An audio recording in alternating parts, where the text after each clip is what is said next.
All right, welcome back to another episode of Measurement Talks. We're going to go through our quick hits. And the first one is a fun one.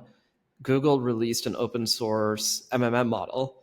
So, Brian, I want to pass this over to you. You're a big fan of these open source models because, unlike most people, it seems to attract you rather than making you stressed about whether or not you're going to be able to know how to interact with you. You're just like, oh man, like more stuff for me to dive into. So tell me, tell me what you think about it. And I guess, do you think that this is in anticipation of people expecting Google to support something as they turn off the third-party cookie? So what are the different factors that you think went into this, and how are you thinking about starting to play with it?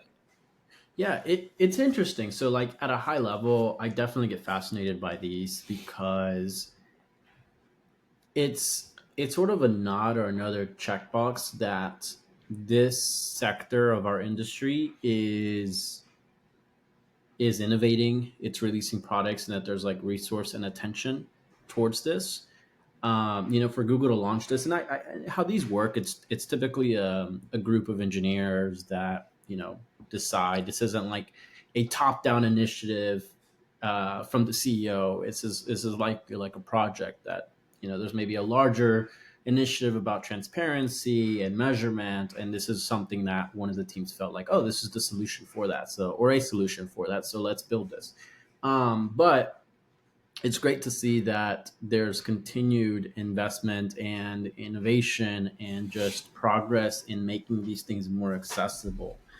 For the longest time, these tools have just been closed off for enterprise, and you've had to go through a vendor, and those are typically 12-month contracts, and they're usually quite expensive, right? Because it's a load of data. So open source projects like this is great. It means that we're going to see more startups, more companies come out of this, more services. And that competitiveness, that competition is great because it makes it more affordable and it makes it more accessible. So I'm all in on these tools. Even if I don't, use this one specifically, it's great that Google is now following the path of Meta of releasing this tool. And this isn't their first one. They had a Causal Impact, I want to say, was their first attempt of bringing out That's a right. tool into the Yeah. market. Mm-hmm. That's right. It was basically just a regression model. It was a sort of a line of best fit. Here's sort of a potential correlation to marketing. Now, what's really fascinating about this for me is that it is a package that is really built around media mix modeling. So it's got um, match market capabilities in here, geo level measurement and modeling in here. It's got the ability to measure tagging between upper and lower funnel, different initiatives, media saturation, frequency, forecasting, optimal budget optimizations, what if scenarios as well. So if you wanted to say, well, what happens if we 3x'd our YouTube spend, what would happen? And so this one's definitely going to be a more built out of the box thing. Now it's in early access right now, so you can go apply for early access. It just got released. The sort of the announcement was March 7th when they released it, and right now it's available through early access. But it seems like Google is definitely looking at maybe solving for PMAX, the obscurity there, and maybe YouTube. I think that this is Google sort of biting the bullet and saying, you know what, we are going to, find ways to make YouTube more measurable for Totally. consumers. It feels dangerous for Google because Google, their search budgets can obviously be a little bit bloated, and I feel like something like this would shine light into that. So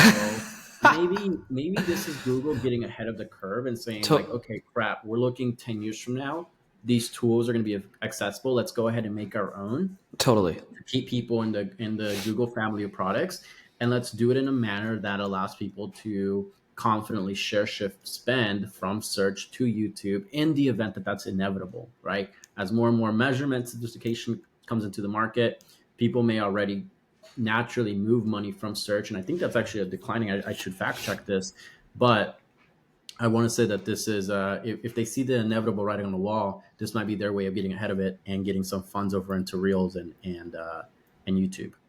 Yeah, I think that's really clever because I think large companies, the best thing that they can do is look at where the disruption is going to come from and then invest in it themselves. Yeah. So it's like, okay, if the disruption is going to come from these tools becoming more available anyway, and people are starting to see like, wait a second, my budget is not incremental here. I should be playing it somewhere else. You want to own that tool. And so, what better way to own the tool than to make it open source, right? Then you have people contributing to it. You understand what your consumers or your buyers are actually interested in measuring, why they're interested in measuring it. You see where it's getting deployed. Yeah, I mean, that's a really strong thesis. My thesis was a little bit in the zone. I was more sort of like short-sighted about it around, hey, if you're going to remove the third party cookie and you don't really have a bunch of good measurement alternatives for people once they remove the third party cookie, then it is just MMM and incrementality. And Mhm. so it's like, okay, why don't we just release something open source, see what people think about it, and then go from there. And so it's like, they have, I mean, because they have a bunch of targeting efforts like Flock and Fledge and all these sorts of things. And I just hadn't seen a whole lot in terms of the measurement efforts. And so Yeah. maybe this is like part of that body of work as well. Yeah. It'll be interesting to see how they continue to maintain this. Robin on Meta's side, it hasn't gotten a lot of like publicity from Meta itself, right? It's that group of like engineers that are Yeah. just working on it, and um, and actually, I believe one of the engineers left Meta, one of the founders of this Robin project, um, and it's required a lot of resourcing, I think, on Meta side to for the engineers. Like that's all they work on. And I'm in the Facebook group where they're constantly providing updates, and I always see them on LinkedIn, and they're constantly releasing new packages and continuing to make it better and better and better. So it'll be interesting to see if Google continues to invest into it, or if they're just going to release this and it's like they have it, or if they're going to again, keep make it competitive to Robin and continue to update it. Um, it would be incredible if these companies just kind of came together and were like, hey, we know that we make up the largest chunk of spend on Meta. Why don't we just make a solution together and bring this out to the market? That'll never happen, but that'd be that'd be What my I dream. mean, no. Okay. Of all of the times that it could happen, now is the time. Because like if you had asked me 3 years ago, hey, what do you think is the chances that like Facebook and Amazon partner for shopping on Instagram 3 years ago, I would have said zero. But now that signal is so bad, Yeah, like Meta's just like, okay, we just need the shopping signal to happen. And so now like you can log into Amazon on Instagram, right? And you can shop on Instagram for yeah, Amazon products. And so like there are partnerships that are possible now because everybody's just like, these Apple changes are ridiculous. So we'll just do whatever we need to do in order to like drive outcomes for our customers. But why don't we talk actually about Facebook and the over the last 2 weeks, like David Herman has been like particularly vocal about it. I feel like, or at least in my Twitter feed, he is the most vocal about it. Where it seems like there appears to be consistent issues with like various bugs with Meta. I'm curious what your impression has been and what you personally have seen. And I guess like given you guys are pretty high scale, is the scale of the impact actually high of all of these bugs, or is it ultimately kind of just like annoying? I guess like how do you think about what the impact is? it's both. Um, so I'll start by saying we got a refund, and ours were in the high five figures. So, in terms of the magnitude of the impact of these bugs and I'm speaking specifically to the overspend bug on February 14th. Yeah. Um, that the magnitude of it was high, and it's absolutely annoying because now it's like I gotta clean all the data. I can't look at week over week. I have to like remove that one day, and it adds so much for just extra process, and it's annoying. In terms of what's been happening since, we bounced back from it at the beginning of the month, and now there's just this tons of volatility, just a massive amount of volatility. Now, when you flatten it out and you look back, over a week or a 2 week period, um, things don't look horrible, but it is down a little bit.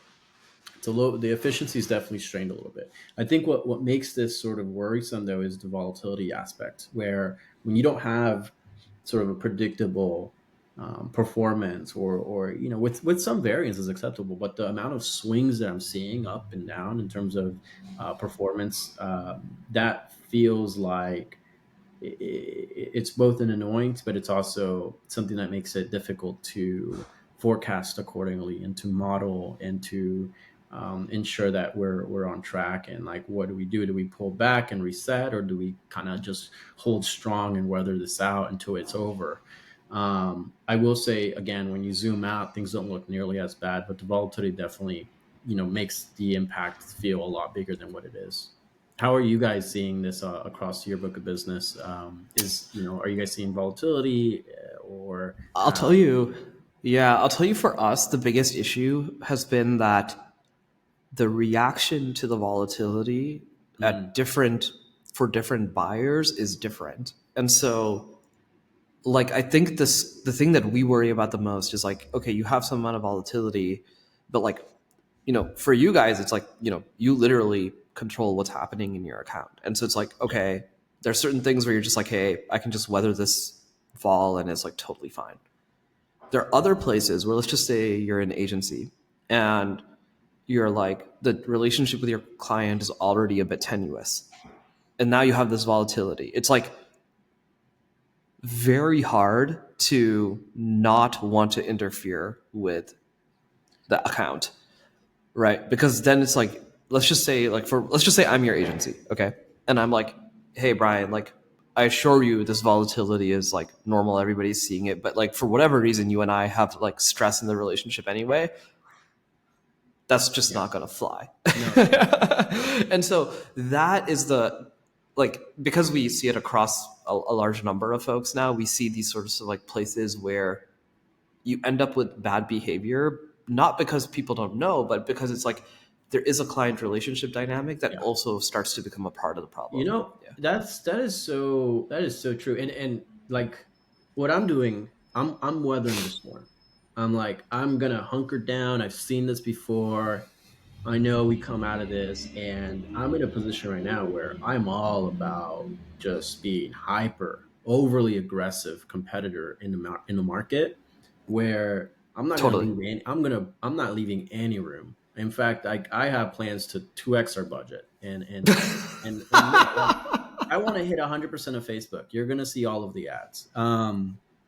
But I'm getting pressure from within where it's like, Brian, should we pull back? Do we need to consider pulling back? And I'm like, no, no, no. Yeah, it's like your CFO is just going to be like, are you sure it's a Are good you idea to sure? like serve these Yeah. ads to bald people? And you're just like, no, no, no, no, no. We need to Just be everywhere. exactly. And I can imagine like that's the luxury I have, is that I am the media buyer. So like, and don't get me wrong, there's like, I sit here and I reflect and I like, do the Jacko and Hyde thing. Like, Brian should do this. Yeah. But if I had both, if I had a media buyer, if I had an agency, I think there would be a lot more answers that I'd be looking for. And that's certainly an interesting, it's a difficult dynamic. Now, what we're doing again is just, we're not going to overreact, we're going to hunker down. But I can imagine for a lot of brands that are trying to that have agencies or partners, that maybe there's too much pressure from within in terms of leadership, or the point of contact on the brand side. I imagine there's this overreaction that's probably making things worse. So yeah, that's a difficult thing to manage. I'll say though, like, normally these things, they tend to they tend to resolve themselves over time. The way I think about it is like you've got, it's an algorithm, it's machine learning. When you introduce a variable or you remove a variable, such as a platform update, or say, I don't know, all of the advertisers spending aggressively over a 3 hour period and then everybody pulling back and then restarting again, there's going to be this sort of relearning period that goes into effect. But once the relearning, like the system sort of recalibrates itself, it goes back on track. It just takes a little bit of weeks, a couple of weeks maybe, to like flush the bad data out, the bad learnings out. Um, and what I do is I love to look at our Google search trends data, Pinterest trends data, TikTok trends data, and there's this sort of like this benchmark that I look at. And my goal is to always make sure that we're above this benchmark, or that we're growing, that more people are searching for new, more people are continuing to be aware of the brand. That's kind of my proxy metric for brand awareness in a way. And if we were to pull back, I know that there's a massive correlation to that search trend decreasing.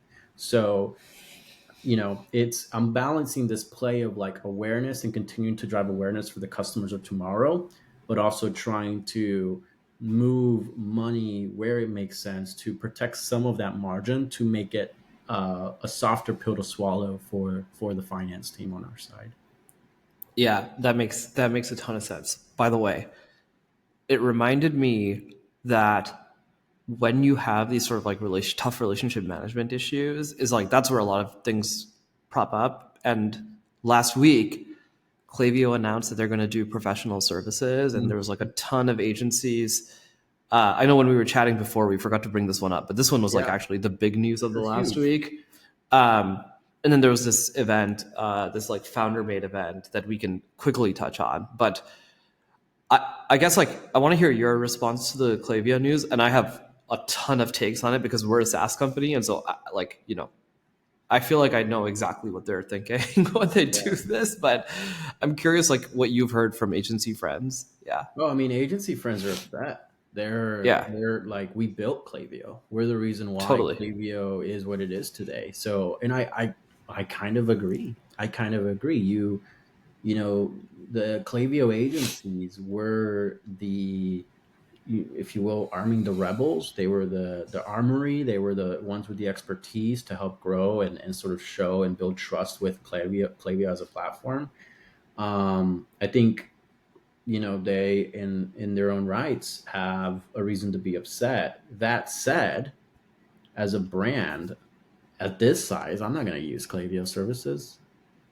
I mean, I don't know. They need to be some sort of specialist, I think. And I think specialization and niching of the agencies, the Klaviyo agencies, is probably what's going to help them differentiate themselves. Klaviyo cannot be Are one size fits all for everybody. But, How do you guys run Klaviyo right now, if I can ask? well, to be quite honest with you, we moved from Klaviyo. We are now with Sendlane. And Whoa! All right, Jimmy, let's go. Jimmy closed the deal. No, so Jimmy's been great. It's definitely a learning curve going for different platforms. And here's the thing. Here's like the sort of Who the runs it though? Do you guys run it or does somebody else run it? no, we run it in house. But here's the tea leaf. Managers like VP and up, and like CMOs, and you hear all the praise about different tools. It's like great, like yes, but we're not the ones that are actually using the tool. So I think it's always important to get the feedback from the people that are actually hands on keys using the tool. Hannah, my retention manager, or our retention manager, she's been incredible through this migration. This is our second migration now. We moved loyalty programs in Q4, and then now we moved email service providers in Q1, and we're going through like this warming process, and we should be, I mean, we're fully migrated, but we should be done with this whole thing next week. And it's been like incredible work from her side, but she's actually the one that's doing the thing. And there's a little bit of learning curve there, but yeah, we handle it in house. We have Hannah who oversees retention, email/SMS for us as well. And I think using a service like Klaviyo would be primarily only beneficial to us if they niche down to like, okay, we're the agency that comes in and helps $50 million brands become $100 million brands. And that would probably be interesting to me. As it stands, there wouldn't be any need or thought to us using that service. And then, we would like to, like the way SendLane and Jimmy's team approaches things is they're like, we're a platform, but we're also a consultant. So we're here to help you map out tests and migration. Like this whole warming process, they've handled it all. They're like, here's the segments we want you to send to. Here's the message we want you to send to. And we're like interconnecting with them on Slack to talk strategy and talk like, hey, we're thinking about, we want to increase our open rates. We want to increase our click. They can provide that consulting. Can I tell you what this dirty secret of SaaS is right now? What is it? Okay. And what's your thoughts on the Klaviyo thing too? So yeah. I'll go to the Klaviyo thing in a second, but it actually is directly related to the dirty secret of SaaS right now. So SaaS used to be the other way around. Founders of SaaS companies used to say like, no, this is software. So, but it was actually just services. Okay. Mm-hmm. And so there was like I don't know if you know Pilot, or there's a bunch of like bookkeeping is like the classical one of this, where they'll say like, oh, it's a SaaS software. Like I signed up for Pilot, 3 years ago. Nothing negative about Pilot, right? It's like, good company, it's a unicorn, whatever. It is not software. It's just an accounting firm. Okay. And so that used to be the path. It's like, pretend like you're software, but actually it's services. Or like Zenefits, right? It was just like a bunch of people in the background. And I mean, that company failed, right? Now Rippling is like incredible, but like Zenefits failed because it was just like the cost got out of hand. I think today's SaaS companies are the inverse. They make the customer feel like it's all services, but actually in the background, it's all software. And I think that this is the dirty secret of SaaS that all of the best SaaS founders have figured out. So like the way we operate Format right now, it's like I have the team come with like suggestions. I have them come up with like ideas. Like it feels like it's almost like you're working with a person and they're doing all the work on the back end. And it's like, actually on the back end, it's actually all software. Now the interactions you have are with people. That's really actually people, right? It's not like bots are good enough yet to do all of that interaction. But I actually think that this is the thing that most people don't appreciate, is that modern SaaS feels like service to customers, because actually that is what people want, is they want to like hear the ideas and actually make their businesses better. And then on the background, you get the margins of software because you're actually using software to drive a ton of leverage. Now, I think that's actually now going to Klaviyo. That is why Klaviyo introduced this ProServe thing. Okay. I think what's going to happen, I think two things. One is the largest companies just want service. That's actually what they want. And Klaviyo, I don't know how much you guys are you able to share how much you were spending on Klaviyo? Like, is it over 50K or under 50K a year? Oh, it's over. It was over. Okay. So they have these buckets, right? Where it's like they have 130,000 customers and 1,500 of them were paying them over 50K a year. And so of those 1,500, depending on where you were, you would have been a candidate for somebody who they would probably want to actually service using this services thing. Interesting. In the background, I guarantee that it would have been largely software doing the work, and they would have made it feel like it's a person doing the work. And that's what I think is actually what's happening. And Klaviyo has like realized that they need to do this. Now, the huge thing that they messed up is that their head, I mean, look, I don't know the guy. He could be an amazing guy. He could be great at services, but their head of services who they hired was just from a traditional SaaS background, not from ecom. And I think that was the mistake. And that's why I think their rollout was atrocious. And they pissed off a bunch of agency partners. Like, e-commerce companies are built on agencies, 100% of them. And if you don't have an exceptional agency relationship mechanism, you are never going to become a big company or stay a big company. Even the Trade Desk, you know why the Trade Desk is the single best ad tech company? It's because they sold to agencies, not to brands. Yep.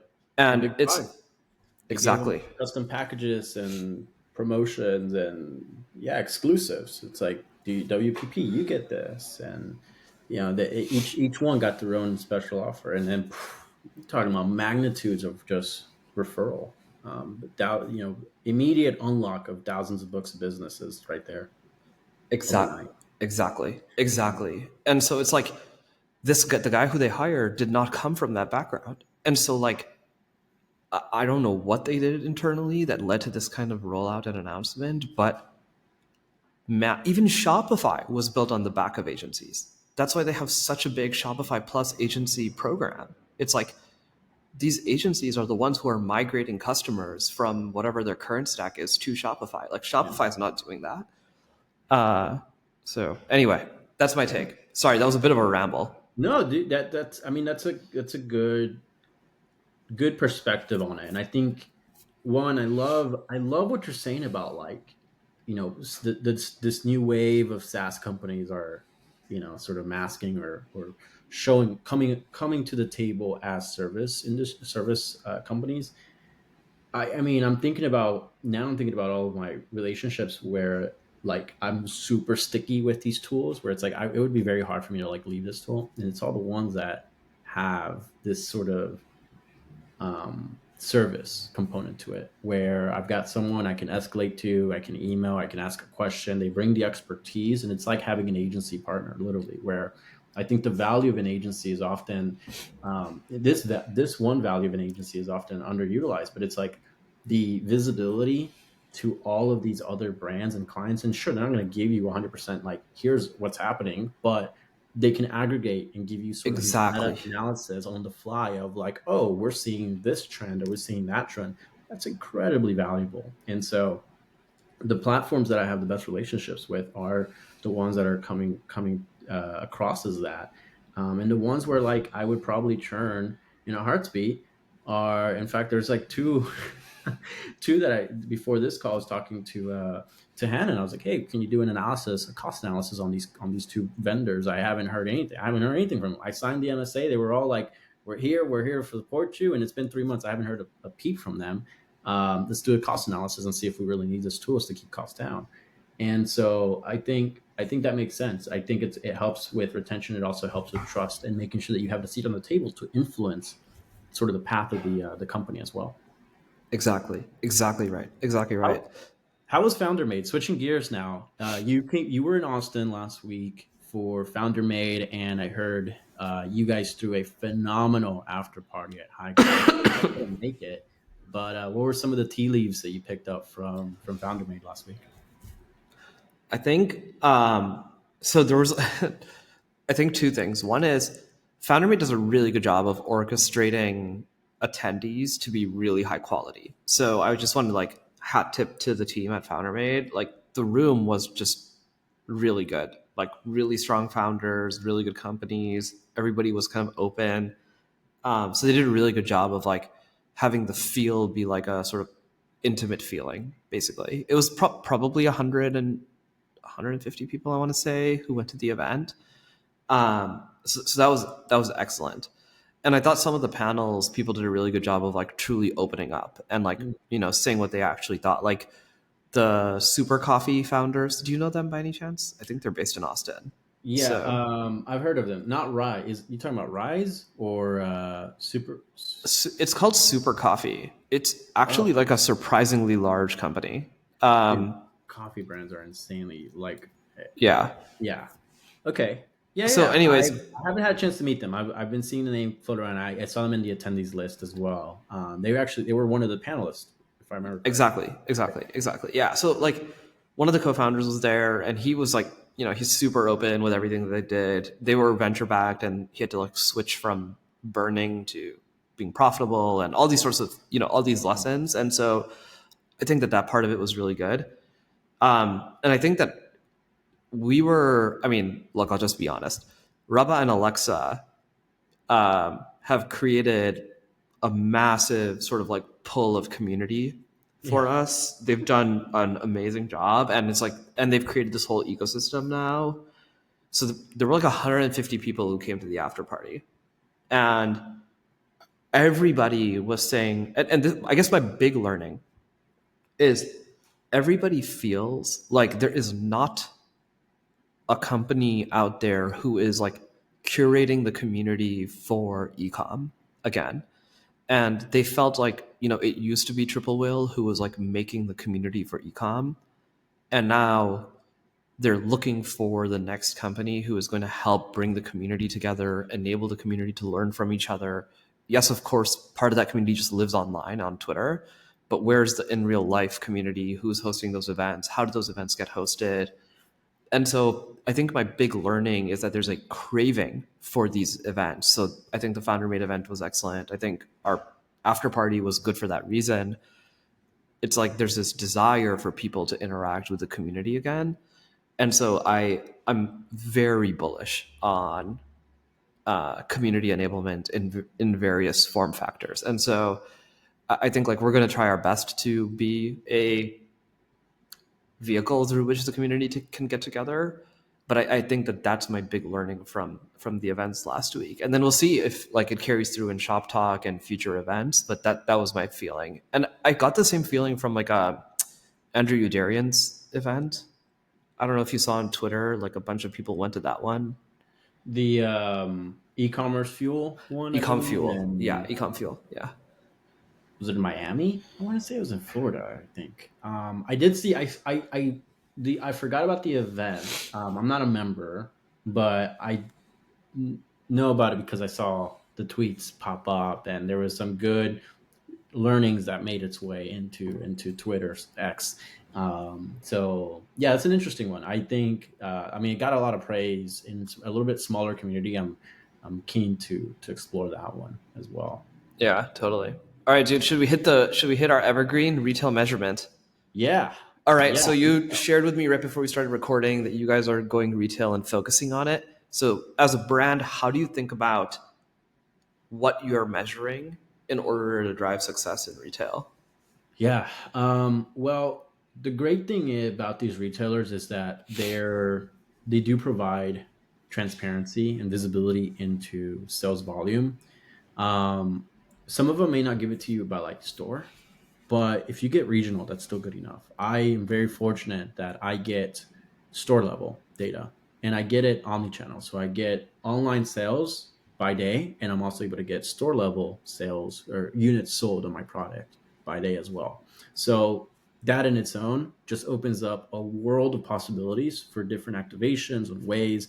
And I'm able to measure it, from a average units sold by week or by day and see how I'm able to make a change. And so the way we're going to launch in retail is basically for the first week or two, uh, let's not do anything. Let's see what happens. Let's see what sales happen organically. We might have, an organic post or an email that goes out, but in terms of ads or like, sort of an ongoing effort, we're going to hold off for a week or two because I want to establish the benchmark early on as well. Like, what is the typical units per day that's sold by region or by store? And that's going to be my proxy. That's my trajectory. Just naturally, by the product sitting on the shelf, wherever we land on shelf, that is going to be the trajectory that we're going to be able to expect. And then from there, really going to start to amplify different efforts. Geo targeting by 5 mile radius of a store location. Considering making some site changes as well to add like a checkout capability to go check out at the retailer site. A lot of it's really going to be based around what our sales momentum is. But I'm looking at retail in really as an acquisition channel. It is an extension of Shopify. It is to, in a way, show up and now in real life for a consumer that maybe has seen the brand before or has heard about the category but has not heard about the brand yet. And this is their way to interact with it. So, that's going to be the approach. Now, that's probably not going to happen right away. You have to sort of fight for your spot in retail. And so we're going to phase one is like organic rollout. Let's see what happens organically, establish the benchmarks and understand the trajectory of the business. Phase two, hyper aggressive. Let's really deploy all marketing efforts that can really maximize the volume and sales volume and measure Yeah. it back to that organic momentum and see like, okay, do these efforts make sense? What is the cost of these efforts? What's the opportunity cost? How much less units per week do we move by these efforts, right? And that can be ad spend or email or just resourcing time for creatives or content creators to go into the stores and do stuff. And then phase three will be to basically renegotiate. Now that we've proven ourselves, it's renegotiate, get better shelf placement, get end caps, get signage. Yeah. And that third phase is where retail becomes an acquisition channel. I think a lot of brands think about retail and it's like, oh, if D2C goes to retail, like that's the dream. You still have to put in the work. You're talking about your brand is going to be assessed and measured on its ability to move units, right? And best based on the buyer, there's like maybe what, three different goals that the buyer has. Number one is to expand their category in terms of volume or units sold per week for their category. Number two is going to be to increase AOV of their category, right? Maybe their AOV right now in personal care is $50, and they're bringing us a $160+ product to boost the AOV of that, right? How well do we do that? And then number three is really to maximize the revenue per cubic inch of the shelf space. Totally. Right. So a Exactly. big product and you're not really moving units compared to the product that's really small in packaging and moves a lot of volume, you're going to lose out. And they're going to say, you know what, clear that shelf space because we can place 10 of those into that one. So I think understanding the motivations of the buyer is crucial, and then building a strategy around that That's to super. execute and Yeah. then go and That's negotiate placement. Yeah. what are you measuring as success metrics for you guys? Unit. Is it just volume? Is it okay? It is just volume. Yeah. For us, How do it's you think volume. about that relative to your D2C metrics? Man, that's one thing that we're sort of learning as we go. Forecasting this has been incredibly difficult. Luckily, we have a great buyer who has been able to provide benchmarks for us. So when we think about it, we're thinking about it from a benchmark perspective, and we're using the benchmarks of other brands and triangulating that back to what they do D2C. So that's been given us some sort of like range to then apply to our brand. Now, these are separate companies, unfortunately, right? And a lot of this data hasn't been given to us like, here's what they do. It's never like that, but here's like a range of brands and products that we've recently launched, and here's the success we've seen with them. Here's how we think about success. And so we think about, okay, well, let's put those brands, the lens of those brands on, and see how big they are, what's their AOV, how much units are they moving, what's Amazon data say, how relevant is that to their Shopify, and how does that consumer profile align with ours. And that's as close as we've gotten. I'm sure there's tools and there's another process or validation, but that's how we're trying to forecast it.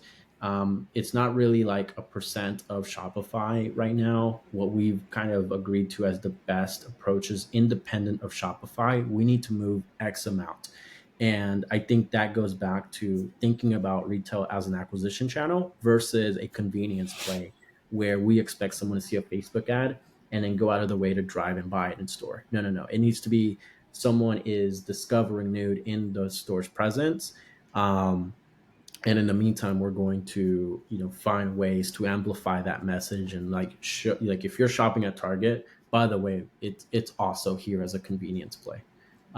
So those are some sort of the initial ways of of thinking about and approaching retail for us, and then it'll like definitely evolve over time once we get more data at our fingertips and start to get benchmarks on how it is playing compared to Amazon or Shopify.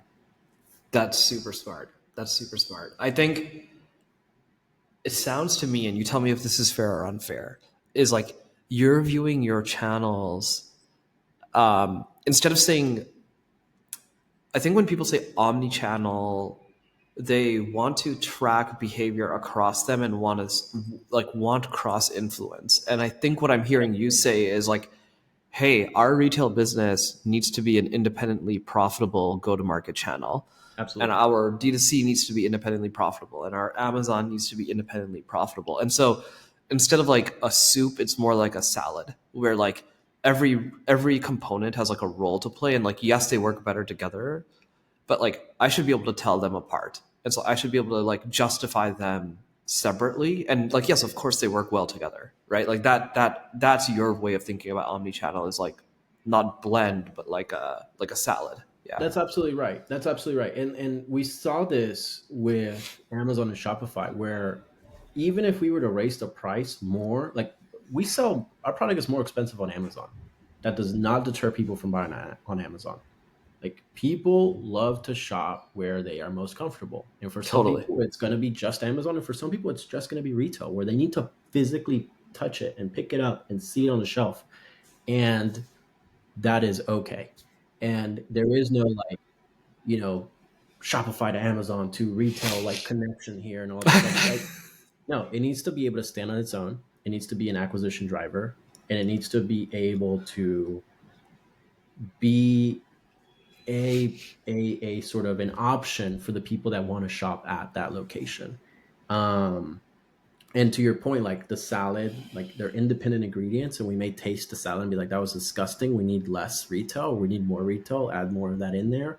But we're also going to look at it holistically as well and see like, okay, what the net, is the total business growing, and is it growing because of retail, or is it, staying the same? And now we have this share shift of Shopify people that are now, just how we saw with Amazon, where a segment of Shopify customers went over to Amazon.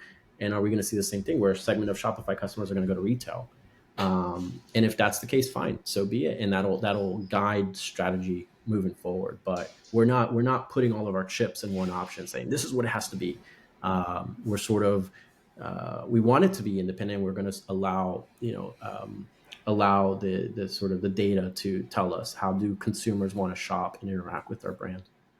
That's awesome. All right. Well, guys, that was our evergreen topic for today. Thank you all for tuning in, and we'll see you in the next one.